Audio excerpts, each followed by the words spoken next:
It comes from a society that is still steeped in ageism, and it's not so much malevolent anymore, but it's just basically low expectations for older age, and since the Industrial Revolution, we marginalized older adults because they weren't as productive, and that is how we see aging now, and yet that is not consistent with our species history. Older adults were engaged. If you look at the blue zones, where people get older and are very vital, one of the big things besides moving and learning and their diet and that sort of thing is the fact that they are heavily engaged in society.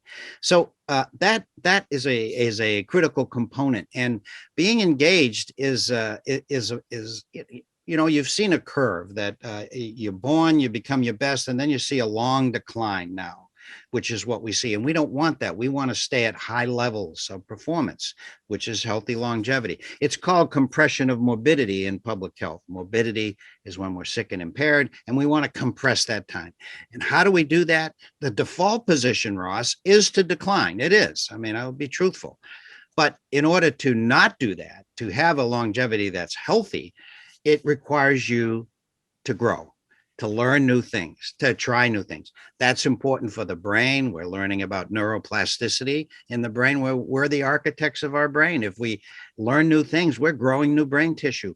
But it's also important for our emotional self, our purposeful self, our connected self, that we try new things, that we learn new things, that we scare ourselves a bit, rationally, but get out of our comfort zone.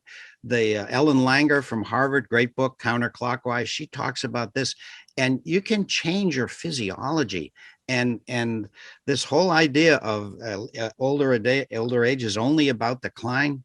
It's garbage. Our muscles can respond like a 30-year-old almost if we use them. Our brain, almost like a 30-year-old, with some exceptions, of course, if we use it. And it's the same with our meaning and purpose and our connection. It's really magical, but it's not particularly rocket science. Use it or lose it, right?